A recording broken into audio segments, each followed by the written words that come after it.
3, 2, 1. And we're live for episode. What is this of the corner? I'm not sure. This it's good as it's 125. 125. That is pretty much already. And I'm just going to jump straight into what we were talking about here just now, because that was actually quite philosophical. Quite philosophical topic that we had going on here. So what I was saying is that denial is the number one problem when you're rich. So we were talking about like what it would be like to have lots of money, and then my thesis is, my claim is that when you are rich, then your number one problem is that you're in denial. Like because you were talking about that when you go to a psychiatrist, then like going to a psychiatrist, that would help you become more self-aware and become or increase your self-esteem, or increase your general acceptance of your happiness. And that's true, but my thesis here in this is that most rich people, they don't think like this. They think like, oh, I have a lot of money, so I must be doing fine, right? And that's the denial. So that's what I mean by your number one problem as a rich person in modern society is that you are in denial, basically, and it's a very subtle denial. It's not like you're addicted to something. Well, you are addicted to something. You're addicted to money, but at the end of the day, it's not like a substance that you consume, like drugs or alcohol, where you have alcoholics or drug abusers that are in denial about, no, I'm not an alcoholic. No, I'm not a drug abuser. No, it's a much more subtle thing. It's a much more. I still fucking think that it could be like a drug for those people, because you have, because they have like a shit ton of money, like hundreds of millions, and you and you might like fucking mind might wander off to thinking that like, well, I got all this fucking money. That means I got all this fucking power, which means I can do whatever the hell I want in the world. Legal or illegal. Yeah, for sure. And that is and like, that is the problem. And but also it's, you got to also ask the question, why is it these people feel that? I think it has to do with like the feeling they get with all this fucking cash and the power that comes with it. Like, for instance, I have like a perfect example for you. You remember we had like the World Economics Forum in Davos, Greece, a little while back, with like the most powerful people in the world discussing the state of economy in the world and so on, right? No, I haven't heard anything. So, like, as probably with most of our listeners, treat me like one of those dumbass listeners who's sitting having just smoked up a big fat joint, knowing absolutely nothing about this. So enlighten us. Well, the World Economic Forum this year, right?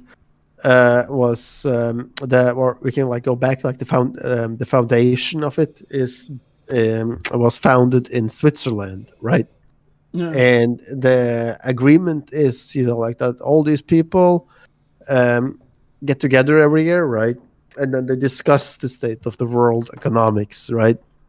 And maybe like spitballing some ideas, and then there's also like journalists coming to the stage and asking, like, what about this, right? And how would you solve that world problem? And like it's about like 2,000 participants, And these participants are like typically politicians, and they're rich guys. Yeah. And during this meeting this year, right, in Davos, there was flown in 100 luxury prostitutes to Davos. What the fuck? Yeah.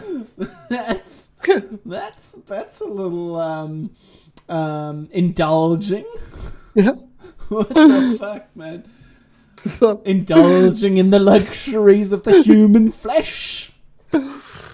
and I was like reading the account of like one of these well, to be like using the political correct term here, one of these sex workers who was like getting these questions from the journalist, like wondering what kind of like people is it, right? That is like saying like, yeah, well, fuck, get like a private get the private jet ready and fly that girl in, right? Yeah. Hold on, I'm just gonna like turn off the dryer. Be right back in 2 seconds. Yeah, I'll just comment on some stuff here. So, yeah, that is interesting. Like, why does a World Economic Forum feel the need to engage in such low class society? Like, because prostitution, I don't know. Like, it just seems as though in societies it is perceived as something that is Right. more directed towards the lower classes than it would be the upper classes. Do you agree with that? That prostitution is more of a lower class thing than an upper class thing. Like Yeah. there's significantly fewer rich people that engage in prostitution than lower classes. Or let's put it in another way. There's significantly more prostitutes that don't cost a lot than prostitutes that cost a lot. Like a high class escorts. Yeah, true. But Okay. I'm not going to talk prostitution good. Like I don't think it's a particularly like sure it's an interesting profession, but there are ethical quandaries with it, of course. But we don't want to go into that discussion now. You were saying. Yeah, so I was just writing the name of the account of this luxury prostitute. I don't know like how you pronounce that name because it's German. Salome Baltus. Salome Baltus, probably. Right, she was. If it's in German.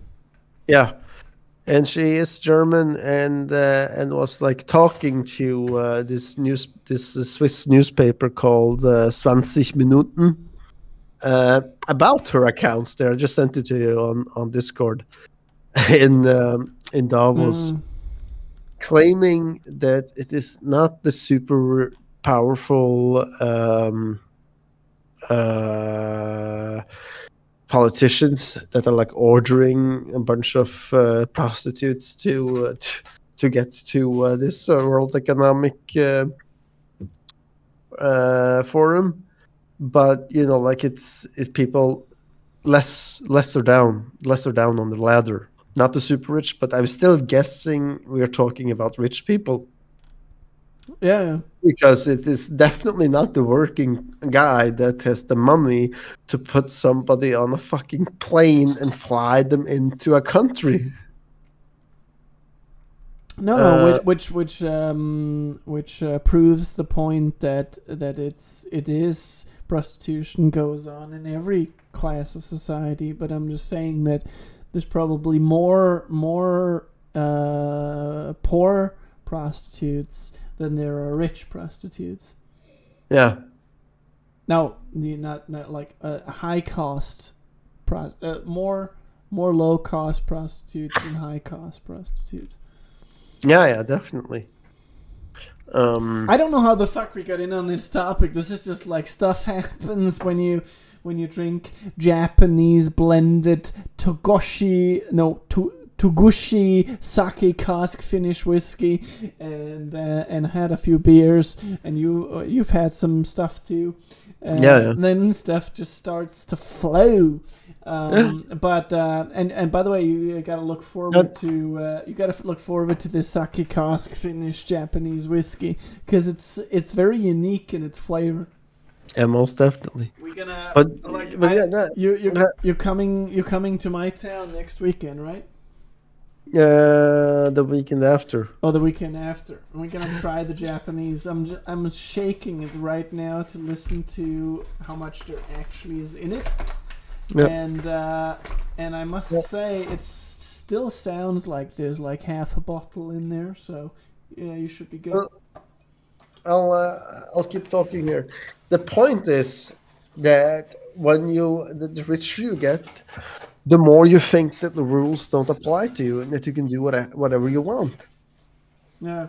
And I believe like one of the prime examples of this is Elon Musk. Oh yeah. Who has like done so much fucking shit. It's insane. I mean, the dude has like 10 kids now with 3 different women. He was sued for I don't know, like some not appropriate sexual conduct with his plane stewardess. Yeah. And he has also gotten a kid with a co-worker that he was cheating on with. Wow, that's a lot of. But then again, like this is because like also media is after him because he's one of the most powerful business leaders in the world. So right. Of course, there's always stories so like every detail of his life is being hunted down. I wouldn't be surprised if many other business leaders would have equal stories, like people who are in the same money range as Elon is. But we don't hear about that because there's not as much in the spotlight. No, but he's also like putting himself in the spotlight a lot. Oh yeah, but maybe yeah. Like I don't know if I agree with that, because it's like I mean, sure, he goes on Joe Rogan and stuff and smokes weed, and there was some people that were pissed off about that. Yeah, sure, that's his way of saying I have fuck you money. Yeah. But there's also like many other situations where he's just been like caught where he didn't actually, like, for instance, this whole Twitter case where he bought Twitter, like probably having some real good plan with how he wanted to restructure that, because Twitter has been the subject of quite a lot of intrigue and quite a lot of controversy with regards to how they run their business model. And maybe Elon just wanted to like kind of counter that, not really taking into consideration that, well, guess what, Elon, you're not God. You can't like see the outcome of what your restructuring will actually bring, and most importantly, that you can't actually see how much you will be moving into the spotlight by buying this fucking company, which is why he's now pulling out again. Yeah. So that's just my take on it. I think, like, I don't know. I think most of the stuff that he does in the public spotlight isn't like what he, especially because he's a very focused individual. He like focuses on his job and he almost can't do anything else. Like, I don't actually think you don't think that people like in this range of class is going to a psychiatrist and saying, "Doc, I'm fucked up. Help me."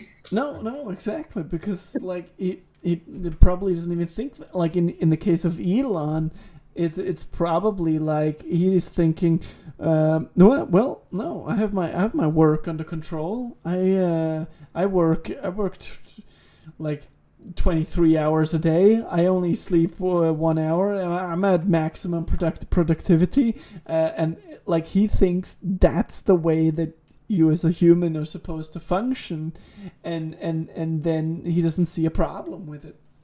Yeah. And then why should he go to a therapist if he thinks he's already fulfilling his purpose as a human, even though that purpose that he creates for himself is not actually aligned with the purpose that a normal human can live, and he will not be able to live like this. That's why he like does stuff like smoke pot on the Joe Rogan podcast, or act out in so flimsy ways, or like fucks up with his speech in interviews, because nobody can work as hard as he does without like having some eccentricities. Yeah, that's fucking crazy. Yeah. So yeah, that was just a little bit of an insight there, and yeah, like I don't actually have much more on this topic. I was just like I just thought this what was it? Well, I have like we talked about like what would you do if you got rich, right? And I was like saying, get the money safe and working for you, Yeah, and getting a shrink, getting a personal chef, and getting a personal trainer. yeah, exactly. And like I just thought the idea that rich people and have their as their number one thing, which is denial. I just thought that concept was is quite interesting to explore. Like in like yeah, I want everybody who's potentially listening to this in the future, during your next week, go out and just look at someone, maybe a coworker, maybe a friend, or maybe um, someone you hear about, and like just think about this statement that denial is the one problem of rich people, and think about how that can be applied to those people, because there's many ways that you can actually see this statement, this thesis play out in the real world.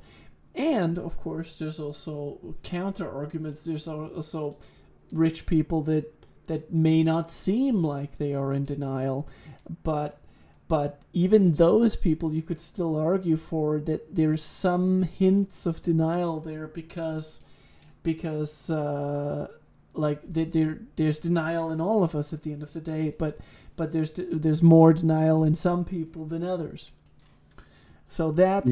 that's on the concept of denial. That's a very interesting concept to deal with. Well, I don't know. Like, when do people see like a psychiatrist or therapist? Because it has to be when one is so low, and like lost all faith in yourself, and like everything is falling apart, Yeah. that it is impossible for you to not see that you have a problem, and that you Yeah, want yeah, to but that's because people that go to a psychiatrist, they have already accepted that that they have a problem, so they're not in denial. That's actually funny. Yeah. The rich people that actually go to a psychiatrist, they're not in denial because they have already accepted it. Like Tony Soprano in The Sopranos, which I'm almost through the first half of season 6. I'm on episode 9 of season 6, and I feel like of all the like, all the psychiatrist visits he had to that psychiatrist, um, he didn't get any better. No, and that's because like the Soprano, but that's also because the case of Tony Soprano is an extreme case, of well, he was never going to get better. Like it's just the Sopranos is just a tragic story of how a mob boss, of what comes from being, of what comes from the mafia, basically, of what comes from being a mob boss in a mafia. And nothing good can come from that. Not even psychiatry can help you in that situation. No. And that's why you see all this. That's why you see the decline of Tony Soprano during all the seasons. But he's not in denial. That's very interesting to note, because, well, there are certain there are certain episodes where he is, but it's certainly not the majority of the episodes.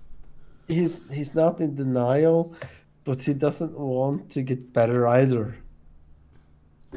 No. But that has other reasons. That is because he's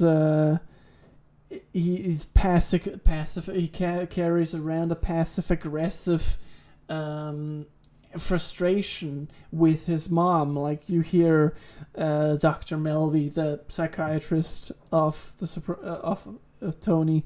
You hear her talking frequently about how he has all this frustration and anger towards his mom that he carries around, and he lashes that out towards his family and friends over and over again. And that aggression is really what drives his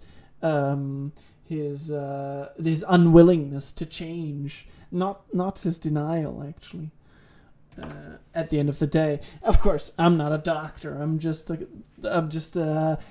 master student, a student of intercultural studies. But then again, you do pick up a certain fair amount of information after all. So yeah. Well, yeah, I think like it's a brilliant question. Like, do rich people go to psychiatrists? And if they do, would they be such big megalomaniacs that nothing would help? Because you can't help somebody that isn't interested in becoming a better person. Yeah, that is a good question. I mean, I'm sure there's a lot. I mean, with the amount of psychiatrists that exist in modern society, it is hard not to think that there's a lot of rich people that are going to psychiatrists as well. Like you saw some of Billions with Bobby Axelrod. And yeah, only the first season, I think. He also have a psychologist or psychiatrist on his payroll, but he certainly isn't interested in becoming a better person.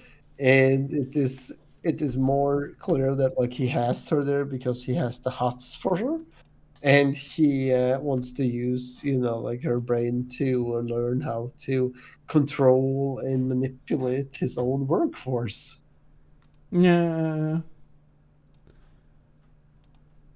Yeah, and that's the same thing with Tony in like season 4, I think it is, where he like suddenly gets turned on by Dr. Melfi. I mean, yeah, like just completely disregarding the session. Yeah. Still not in denial about his need for help, but in denial about how the sessions will actually help. Like, you can clearly feel with Tony in this season when he's like getting the hots from Melfi that like he doesn't feel like these sessions are helping, which they aren't. So this is actually where he's close to the truth, so that he's like, No, these sessions aren't helping, so fuck it. I'm just gonna bang her. Yeah. Like, that's it. So that's funny. God damn, man. Yeah, fuck, man. Yeah, it's a good show though. Like it comes, but still in my heart it will always be Breaking Bad and Better Call Saul. But this one comes after it. I think it does come in second rank, in my opinion, because it has that also film aesthetically, like with with transitions and and everything. Like it does rank up very high. Speaking about Sopranos, I want to like give a shout out and my deepest condolences to John Ventimiglia, the Oh, guy, the guy that plays Artie, the chef in Sopranos. right. It was Yeah. I believe it was season 6, episode 9. That was pretty much an episode all about him, where you see his restaurant like being in trouble. He recently lost his 25-year-old daughter. Wow, fuck, man. Yeah. That's rough. Like it was like a tragedy and a blessing at the same time, because as I understood it, she died uh, during childbirth. Oh my god. So he got like a grandkid, but his kid died. Yeah, that's horrible. Yeah.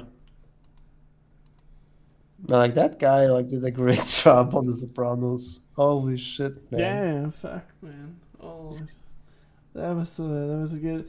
My favorite character on The Sopranos, though, is well, it used to, in season 1 it was Junior, but I feel like he's like, I don't know, he's just like he's gotten dull as he got older, and now is in season 6 is starting to get dementia.